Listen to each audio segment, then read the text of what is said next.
I'm Chloe, an architect by profession, and in that moment, I was a bride walking down the aisle. Every detail of my wedding had been meticulously planned, from the flower arrangements to the playlist that would serenade us through the night. I had always envisioned this day as a scene straight out of a romance novel, where love conquers all. Jack, my fiancé, stood at the altar with a nervous smile. An engineer, logical and straightforward, the yin to my creative yang. I believed we complemented each other well, excited to embark on this new chapter of life together. However, as our eyes met, I noticed a distant look in Jack's eyes, almost burdened. Dismissing it as nervousness, I proceeded down the aisle. Yet my unease deepened when my would-be mother-in-law, Linda, leaned over to her neighbor, whispering something with narrowed eyes, sizing me up. When our eyes met, she forced a smile, mouthing, "You look beautiful," but the smile didn't reach her eyes. As the ceremony continued, and the pastor asked if Jack took me to be his lawfully wedded wife, there was an agonizing pause before he finally said, "I do." However, his eyes lacked the warmth I had always associated with those words. During the ring exchange, Linda stood up, taking a photo, declaring loudly that we must capture the moment, stating that weddings are just the first day of a lifelong commitment, her words more a warning than a blessing. At the reception, Linda approached me with a saccharine tone, commenting on my unconventional dress and hinting at my rebellious nature, trying to keep the atmosphere light. I responded, "I believe weddings are a celebration of love, so why stick to convention?" Yet Jack's intervention, though momentarily relieving, carried a resignation that shouldn't be present on such a joyous day. As the first dance began, Jack held me at arm's length, our bodies swaying in rhythm but our souls feeling miles apart. The song, meant to be an anthem of our love, mocked me. And Jack's question, "So, Mrs. Chloe, ready for forever?" echoed in the cavernous space between us. Unsure of what forever held, I said yes, hoping the ominous cloud hanging over us would lift. Little did I know, this was just the prelude to a saga that would test not just my marriage, but the very core of who I was. The feeling that something had already come to an end lingered, even as everyone raised their glasses to toast our new beginning. After the wedding, returning to my cozy 3-bedroom dwelling, purchased with years of hard work, was supposed to be our sanctuary. But the walls that I thought would protect us turned into a prison, a stage for domestic warfare. Linda's subtle invasion began, marked by frequent unannounced visits and relentless criticism, culminating in the shocking announcement that she would be living with us. As she claimed a corner of what was once my reading nook, my heart sank, and I looked at Jack, pleading for him to intervene. I managed to pull him aside, my voice quivering. "This is our home, and we should have discussed this before any decision was made." He looked at me, his eyes void of the love I thought I had seen just a few months ago. "Mom's getting older, Chloe. She shouldn't be alone. She should be with family," he said, emphasizing the last word, as if I weren't considered family. "So I'm not family? Is that what you're saying?" I questioned, feeling the hot sting of tears starting to form. "You know that's not what I mean," he retorted, clearly exasperated. "But Mom has done a lot for me, and I owe her this much." "What about what we owe each other? We just got married, Jack. This is supposed to be our time to grow as a couple, not play house with your mom." But my arguments fell on deaf ears. The decision was made just like that. My opinion, my feelings, my home. None of it seemed to matter. And so Linda moved in, turning the love nest I had envisioned into a battlefield of egos, tensions, and outright hostility. Every room in the house felt heavier, suffocated by her presence. I could no longer find a quiet corner to read, a peaceful moment to reflect, or even a loving glance from the man I thought I'd spend the rest of my life with.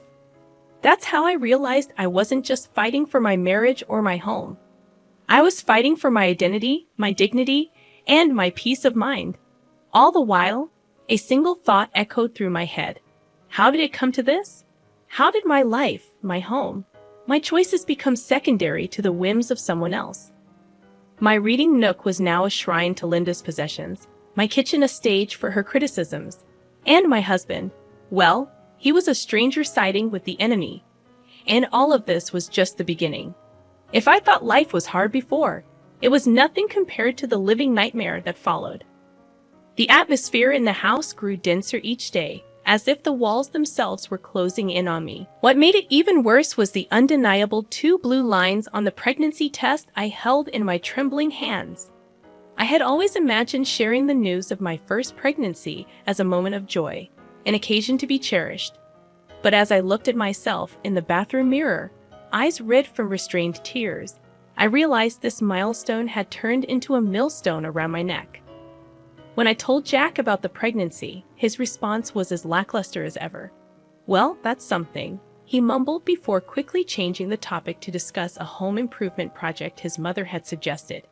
It was Linda, of course, who took the reins of my pregnancy as though it were her divine mission. She began dictating my diet, my activities, and even the hospital where I would deliver.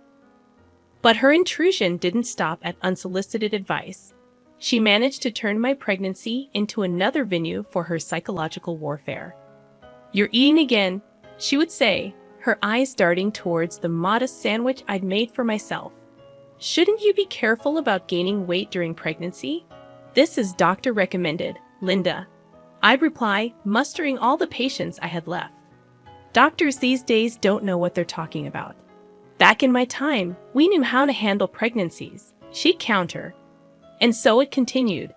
As the weeks went by, my energy waned, but Linda's expectations soared.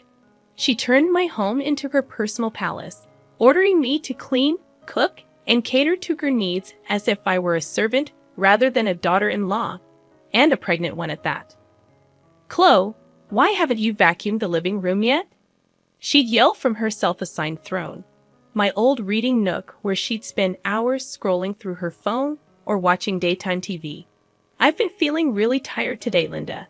The doctor advised me to take it easy," I said, my voice tinged with desperation. Tiredness during pregnancy isn't an illness, you know. Jack once again remained conspicuously silent, his compliance deafening. The tension reached a breaking point during another heated dinner discussion, where Linda decided to critique my choice of baby names. "That's a ridiculous name for a child. You might as well pin a kick me sign on his back for his entire school life," Linda sneered. "Enough is enough, Linda. This is my child, and I have a say in how to raise him or her," I snapped, my patience finally depleted. "Oh, so now you're talking back to me." Linda's eyes flared, her voice escalating. Jack intervened, but not in the way I had hoped. "Chloe, you're being emotional. Mom's just giving her opinion," he said. I looked at him, then at Linda, and then at the house that had turned into a nightmare. I felt trapped, humiliated, and utterly alone. I could barely recognize the woman staring back at me in the reflection of my tarnished wedding ring, a woman who was slowly losing everything she had once valued: her home, her dignity, and most devastatingly, her will to fight. And that's when it happened, the ultimate betrayal. Linda, filled with venomous triumph, looked me dead in the eyes and said, "If you can't handle a simple family discussion, maybe you shouldn't be a part of this family." Jack said nothing. His silence spoke volumes, cutting deeper than any words ever could. In that moment, I realized that my nightmare wasn't unfolding. It had already unfolded, and I was living in it. My life had become an unrecognizable maze of shattered hopes and suppressed sobs.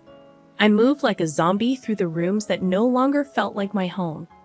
The baby inside me seemed to be the only living part of my existence, and I clung to that tiny spark of life as my last shred of hope. But even that was threatened. One cold evening marked my breaking point. We were having another one of those god-awful family dinners, where tension cut through the air like a knife. I had spent hours on my feet cooking a meal that I knew Linda would find fault with, no matter how perfect it was. Each critique was a jab, each scoff a slap. I knew another one was coming, and I braced myself for it.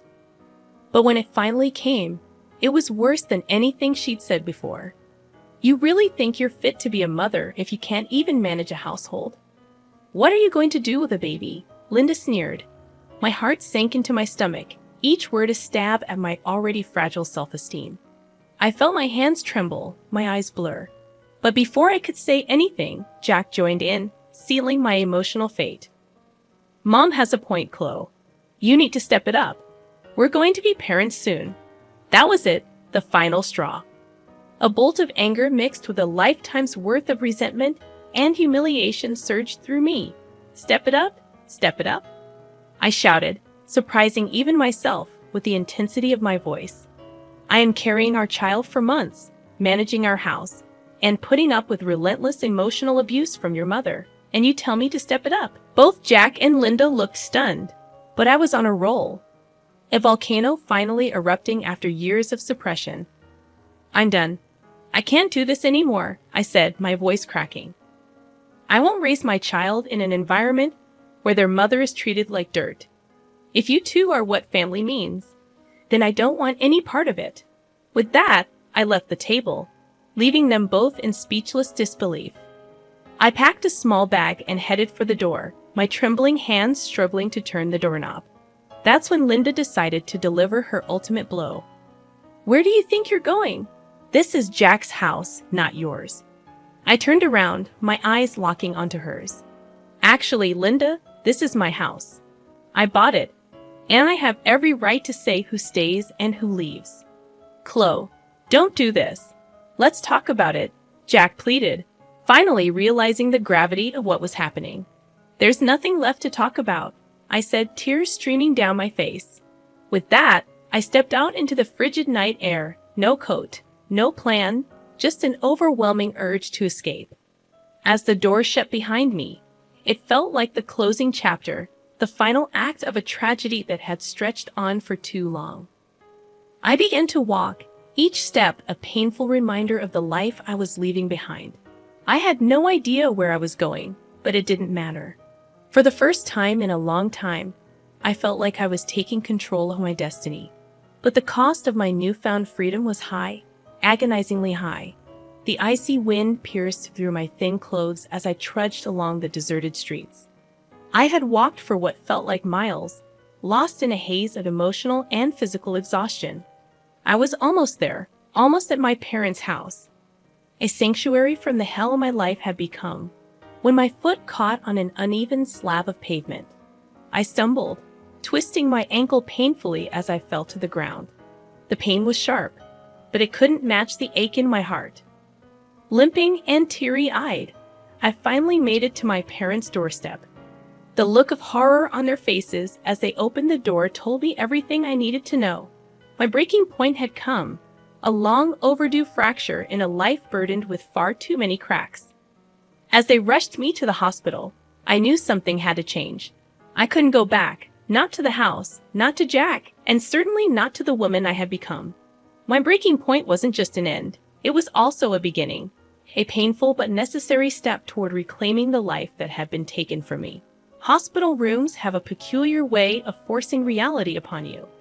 As I lay there, my sprained ankle elevated, and my body checked for any complications due to my fall.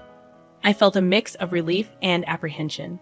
My parents were there, their faces etched with concern and quiet fury over what had transpired. They'd always suspected that my marriage was far from ideal, but the depths of its dysfunction had finally been laid bare. Chloe, sweetheart, what are you going to do now? My mom finally broke the silence, her voice heavy with worry. I don't know, Mom, but what I do know is that I can't go back to that life. Not now, not ever, I replied, my own voice firmer than I expected. My dad, who had been pacing the room, finally spoke. Your mother and I will support whatever decision you make. But you need to think about your future and the future of your child, he said. I nodded, having been doing nothing but thinking. My mind a labyrinth of potential scenarios, each one fraught with uncertainty but also tinged with the promise of freedom. It was then that my phone buzzed. It was a text from Jack. Chloe, where are you? We need to talk. Ignoring the text, I switched off my phone. Whatever he had to say, it was too little, too late. I was done talking. My actions would speak louder than his words ever could. My first move was a call to a family lawyer, a decisive step in putting an end to my disastrous marriage. With my parents by my side, we discussed divorce proceedings, child custody, and alimony. There was something chillingly clinical about dissecting a failed relationship in legal terms, but it also instilled in me a sense of empowerment. For the first time, I was taking control of my life, making choices that prioritized my well-being and that of my unborn child. A week later, Jack and Linda were served divorce papers and a notice of eviction from the house. My house. The lawyer also included a clause for a hefty child support payment and financial compensation for the emotional distress I had endured. It felt drastic but necessary, a harsh severing of the bonds that had chained me for so long. When I finally turned my phone back on, I was bombarded by a flurry of messages and missed calls from Jack. "Chloe, please, can we talk about this?" I didn't realize how bad things had gotten, followed by another message, "I'm sorry, Chloe. I never wanted any of this to happen. Let's find a way to make it right." For a fleeting moment, I was tempted to call him back, to hear him out. But then I remembered the long nights of humiliation, the years of emotional neglect, and Linda's insidious cruelty that he had silently endorsed. Any affection I had for him was now buried under the ruins of our broken marriage. I deleted the messages, erased his number, and blocked him on all social media platforms. As far as I was concerned, Jack was now part of my past, a painful chapter in a book I was ready to close. I knew the journey ahead would be filled with its own set of challenges. Divorce proceedings are never simple, especially when a child is involved. But for the first time in years, I felt like I was steering the course of my own life. A painful journey, but one that led away from the darkness that had consumed me and towards a future that, while uncertain, held the promise of something better. The courtroom had that sterile, cold air that seems exclusive to places where lives can change in an instant. My lawyer sat next to me, a stack of papers in front of her, radiating confidence. My parents were behind me, their moral support palpable across the room. Jack sat with a look of defeated bewilderment, his mother Linda beside him, her face a mask of indignant disbelief. "All rise," the bailiff announced, and Judge Morrison entered the room. The divorce proceeding was a whirlwind of legalese, a barrage of facts and accusations laid bare for the court to dissect. As the evidence of Linda's abusive behavior and Jack's neglect was presented, I watched their faces contort, perhaps truly seeing themselves for the first time through the eyes of the law and through my eyes. The judge turned to Linda. "Mrs. Davis, you stand accused of emotional abuse and harassment. The evidence is overwhelming. How do you plead?" "Your Honor, this is all taken out of context. I was only looking out for my son's well-being," Linda stammered, her voice lacking its usual arrogance. "It appears your definition of well-being is quite twisted," Judge Morrison retorted, clearly unimpressed. Finally, the judge rendered her verdict. "The court hereby grants Chloe Davis a full divorce from Jack Davis. Custody of the unborn child will be given to Chloe. Jack Davis, you are required to pay child support as determined by the state. And Mrs. Linda Davis, considering the extensive evidence of your emotional abuse and harassment, I'm fining you $100,000 for your actions." I felt a weight lift off my shoulders as the gavel came down, but it was a bittersweet relief. My marriage had ended, not with a bang, but with a quiet rustling of legal papers. I was free, but at a cost I never could have imagined when I said, "I do." As we left the courtroom, Jack approached me, a lost look in his eyes. "Chloe, I'm so sorry. I never thought we'd end up here." I stared at him, seeing the man I had once thought I would spend my life with, and all I felt was a void where love used to be. "I didn't think so either, Jack, but here we are. It's too late for sorry now," I said, turning my back on him and walking away. Linda tried to make eye contact as I passed her, perhaps seeking some form of acknowledgement or forgiveness, but I gave her none. She had taken so much from me. I wouldn't give her the satisfaction of knowing she still mattered. When I stepped out of the courthouse, the sun seemed a little brighter, the world a bit more colorful.